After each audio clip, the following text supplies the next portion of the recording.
كل واحد فينا عنده حلم. الحلم كلمة صغيرة معناها كبير. أوقات كثير نتحطم عشان حلم. أحيانا منحس ما في عنا طاقة، ما في عنا قوة ولا تركيز للاستمرار، فبنستسلم. لهيك إحنا بحاجة شي يشحننا، يعطينا طاقة وقوة.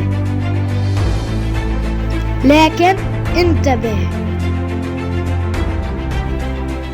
هذا كله على حساب صحتك وطاقتك أنت، لأنك أنت المصدر. لست بحاجة لأي شيء يشحنك. قوتك أنت تتحكم بها.